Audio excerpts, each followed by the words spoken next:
SMG Word Daily with Father Jason. We are on the 6th day of our reflection in preparation for the feast day of our patron, Santa Maria Goretti. Sa mga pagninilay na ito, gusto nating maintindihan ang buhay ni Maria Goretti at makita ang pagkakahalintulad, ang pagkakapareho ng kanyang buhay sa pinagdaanan din ng ating Panginoon. And you will be amazed how similar their stories were. Pareho silang pinanganak na maralita, pareho silang lumikas sa kanilang bayan, pareho silang nawalan ng tatay ng maaga, parehas ang kanilang pinagdaanan. And now, parehas din sila ng kinahinatnan.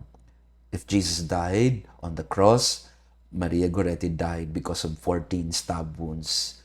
They were both killed for love. For Jesus, for the love of humanity to save us. For Maria Goretti, for the love of Jesus, for the love of God. When Alessandro attacked her, ang sabi ni Maria Goretti sa kanya, "No, no, God does not want it. If you do this, you will go to hell.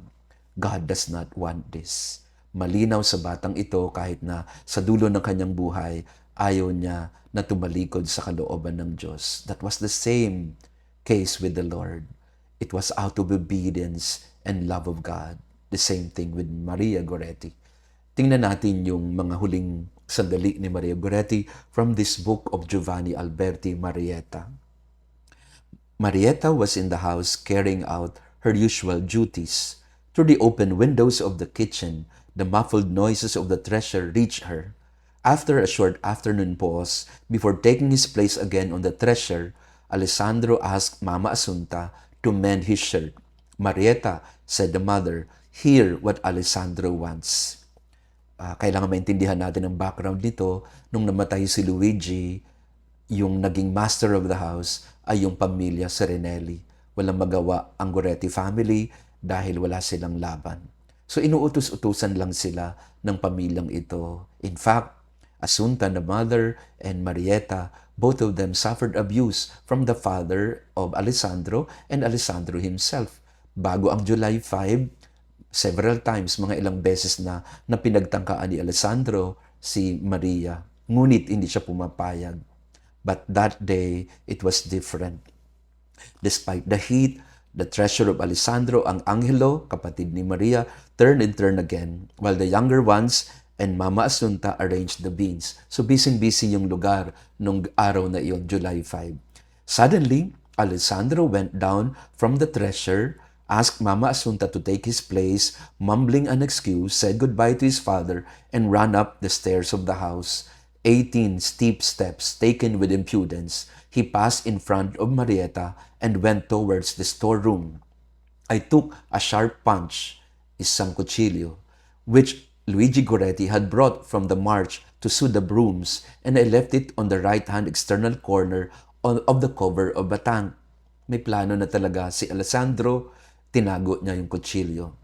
Then I approached Marietta and I invited her to enter the house. She neither replied nor moved. Then I seized her almost brutally by one arm, and as she resisted, I dragged her into the kitchen, which was the first room on entering the house. I kicked the door, closed it with the only latch that there was placed horizontally on the inside. She immediately understood that I wished to repeat the attempts of the two previous times and said, "No, no, God does not want it. If you do this, you will go to hell."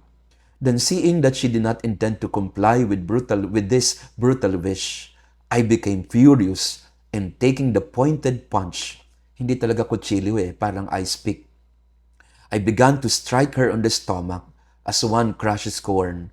I remember well that Maria, when I raised her dress, she tried to cover herself again, and she did it more than once, exclaiming, "What are you doing, Alessandro? You will go to hell." I remember seeing blood even on her clothes and to have left while she was still struggling, but I clearly understood that I wounded her mortally. This is Alessandro speaking. I threw the weapon inside the tank and withdrew into my room. I locked myself in and flung on my bed. Pagkatapos niyang undayan ng 14 na saksak si Maria Goretti, nagtago si Alessandro. Nagkakagulo, pero yung kapatid na maliit ni Maria Goretti ay umiiyak kasi yun ang nasa taas nung araw na yon. At nung umiiyak yung bata, narinig din ng mga tao na nasa baba, kaya umakyat sila at nakita nila si Maria Goretti na nakahandusay na, full of blood. At tinanong nila si Marieta, what happened? Ang sabi ni Marieta, ang tanong nila, what has happened to you? How do you feel? Who has wounded you? Sabi ni Marieta, he was Alessandro. He wanted to hurt me, but I refused. Teresa, whispered Marieta. Teresa, isang kaibigan niya, I want to stay alone with you. Take me away from here. For heaven's sake, do not let Alessandro come here. Teresa changed her blood-stained clothes and dressed the wounds, while Marieta repeated her monologue. Alessandro, how sad you are. You will go to hell. What did Alessandro do to you, Marieta? Asked Teresa softly. He wanted me to do an ugly sin, and I said no, and then he hit me many times. Nakakalungkot ang nangyari kay Maria Goretti sapagkat nung hindi siya pumayag sa gustong gawin ni Alessandro, sa kanyang katapatan sa Panginoon, she suffered this very painful death, being stabbed 14 times. For the love of God, for her fidelity to her faith, and in her love for the Lord, she did not allow Alessandro to violate her. Marami sa atin ay madalas hindi kasing tapang ni Maria Goretti. Pag nilayan natin ang kanyang pag-aalay ng buhay para sa Panginoon, paninindigan sa kung anong tama, hindi siya natakot na mamatay para lang ipaglaban kung ano ang tama at nararapat. May we have the same courage and fidelity.